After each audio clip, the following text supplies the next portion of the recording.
Nick's powerful life story is one of success and deep hardship, which ultimately led him to question God's purpose for him. After achieving wealth and recognition, his world crumbled following a devastating car accident. He lost everything, including his business, home, and marriage, becoming homeless and struggling to survive. Despite the overwhelming challenges, including the responsibility of supporting 9 children from his 4 marriages, Nick's journey reflects remarkable resilience and perseverance. His ability to rise from the depths of personal and financial adversity speaks to the strength of the human spirit, as he sought meaning and purpose in his trials. One day, overwhelmed by his suffering, Nick picked up a pen and poured out all his frustrations onto paper. Asking God why his life had turned out so miserably, he questioned why. After working so hard, he had lost everything and ended up in poverty. In his pain, he cursed God and wondered if this was his fate, to remain unhappy and impoverished forever. Just as he was about to give up, something unexpected happened. Pen stayed in his hand, and a response appeared. Do you really want to know the answer? Many of us have asked why tragedies happen if God exists. Doesn't the presence of pain mean the absence of God? But Nick's experience led him to a surprising revelation. He claimed that God spoke to him, saying that misfortunes and tragedies occur not in spite of God, but because they are allowed by God. According to Nick, everything, even hardship, serves a divine purpose, though it's often difficult for us to understand. When Nick first wrote his angry words to God, something extraordinary happened. God responded. Nick couldn't put down the pen, and instead, it started writing on its own, posing a question. Do you really want the answers to all your questions, or are you just venting? Shocked, Nick admitted, yes, I'm venting, but I also want to know the answers. I'd even go to hell to get them. This experience, which Nick later described as automatic writing, felt like God was directly answering him through his own hand. At one point, he asked, how do I know this is really you, and not just my imagination?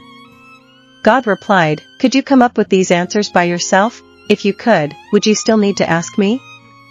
Still skeptical, Nick challenged God further, asking, if you're real, why don't you appear in front of me?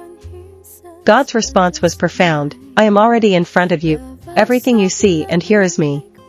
I've shown myself in forms you could understand before, but now I rarely do because people start believing that's the only way I look. But I have many faces. This insight explained why God appears in different forms across religions and why near-death experiences reveal various versions of him. God shows up in ways that people can accept, without having a single, fixed form.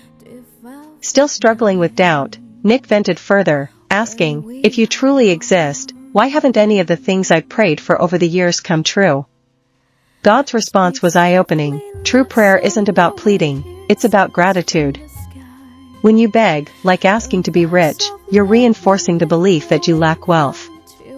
That mindset influences your actions, and you continue to live in scarcity. But if you pray with gratitude, saying, thank you, God, for making me wealthy, you shift your belief to abundance. And that helps bring it into reality. This, God explained, is the law of attraction. What we believe and feel deeply is what shapes our reality.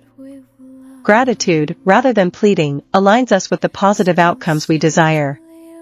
Nick, still frustrated, argued, that's easy to say, but I tried it last week, and it didn't work. God responded, gratitude isn't a tool to manipulate me.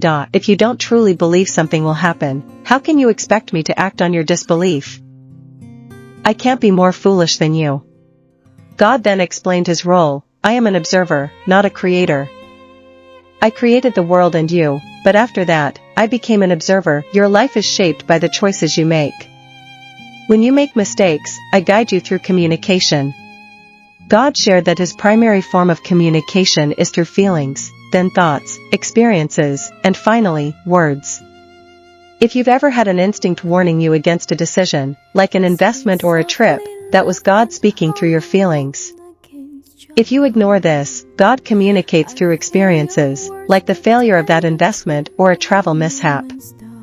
Words, God said, are his last resort because they can be easily misunderstood, which is why conversations with God exists. Nick emphasized that feelings are the soul's language. When we listen to our hearts and trust our feelings, we align with the truth and God's guidance. The story continues with Nick asking a profound question many have pondered: why did God create humanity?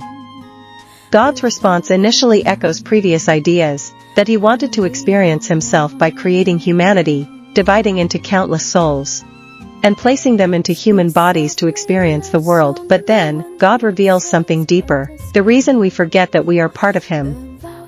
Before the Big Bang, God explains, he was both Taiji, ultimate polarity, and Taishu, ultimate void, a unified existence where everything was himself.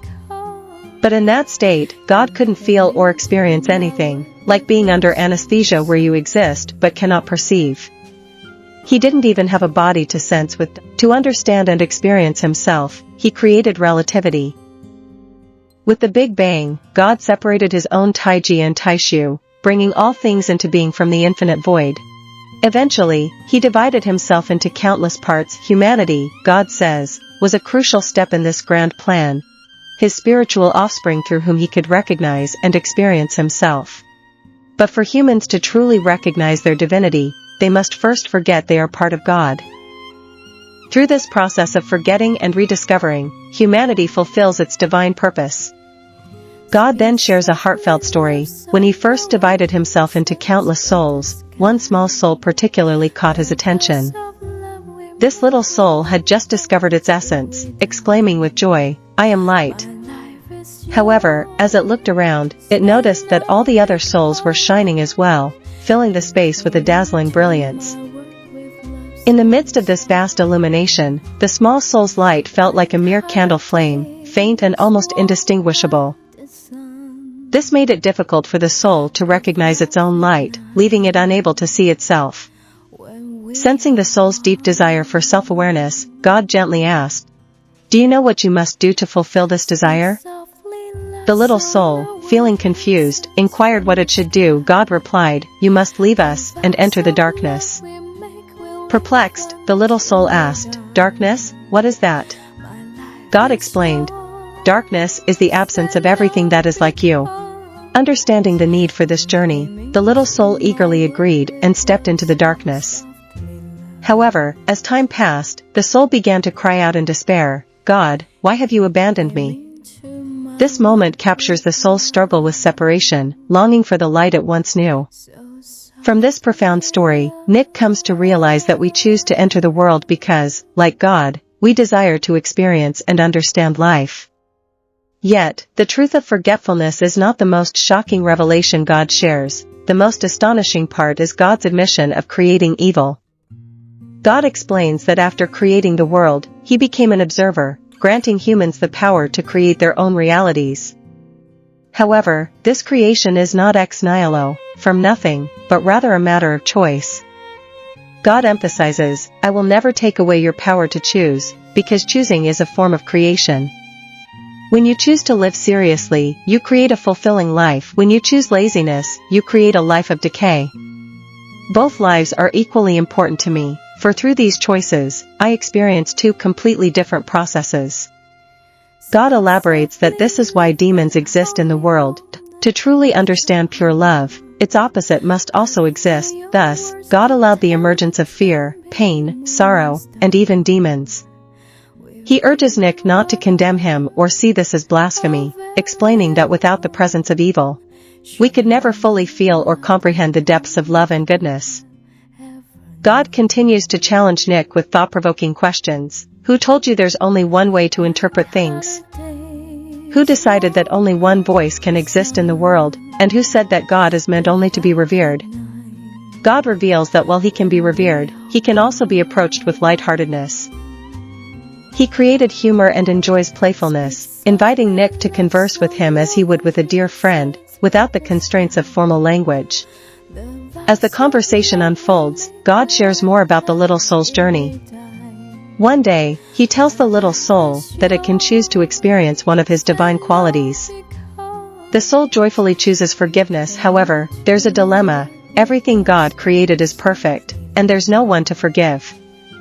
The little soul feels disheartened. In that moment, another loving soul steps forward and says, "You can forgive me." The little soul is puzzled, asking, "Forgive you for what? You're perfect, just like me." The loving soul replies, "Don't worry, when we descend to earth, I will do something that requires your forgiveness.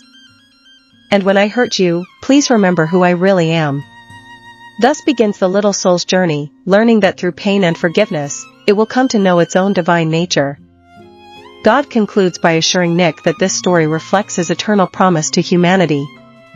No matter what happens, good or bad, he always remembers the most perfect and sacred version of us.